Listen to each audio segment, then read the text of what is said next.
চট্টগ্রাম বিভাগাধীন জেলাসমূহে সার্বিক বাজার পরিস্থিতি, টিসিবির পণ্য বিতরণের সার্বিক কার্যক্রম ও দ্রব্যমূল্য বিষয়ক এক মতবিনিময় সভা অনুষ্ঠিত হয়েছে।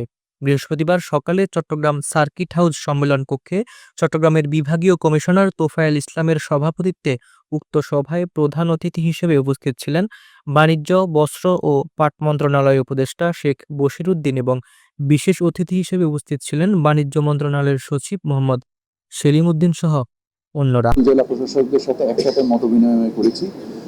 মূলত আমাদের টিসিবি কার্যক্রম এবং ভোক্তা অধিকার কার্যক্রম এই দুটোকে আমরা কিভাবে মানে সক্ষমভাবে আরো সক্ষমতা তৈরি করতে পারি। আমার ধারণা সচিব সাহেব যে ব্যাখ্যাগুলো আপনাদেরকে দিয়েছেন তার সাথে খুব বেশি কিছু যোগ করার নাই।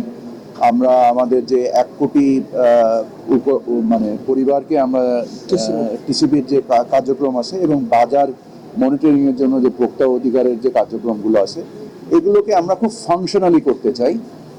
আপনাদেরকে অসংখ্য ধন্যবাদ জানাই। আপনারাও সঠিকভাবে তথ্যগুলো তুলে ধরছেন বিভিন্ন কার্যক্রম সম্বন্ধে। আপনারা দেখেছেন যে বাজারে বেশ কিছু পণ্যে অলরেডি একটা পজিটিভ অবস্থান তৈরি হয়েছে। অলরেডি পেঁয়াজের দাম কমতে শুরু করেছে। আশা করি আলুর দামও শীঘ্রই নেমে আসবে।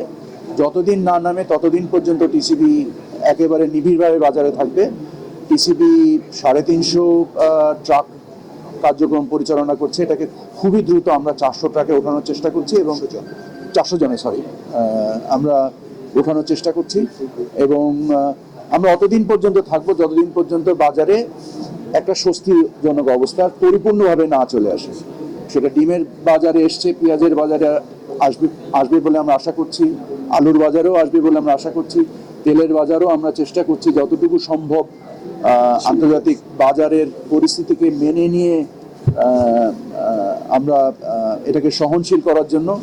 আপনারা জানেন যে সামগ্রিকভাবে জাতীয় রাজস্ব বোর্ডের সহায়তায় আমরা বিভিন্ন পণ্যের শুল্ক কর হ্রাস করেছি এবং বাণিজ্য সহজীকরণ করার জন্য আমরা এখন চেম্বারে বসবো এবং বোঝার চেষ্টা করব ওনাদের সমস্যা কি আছে।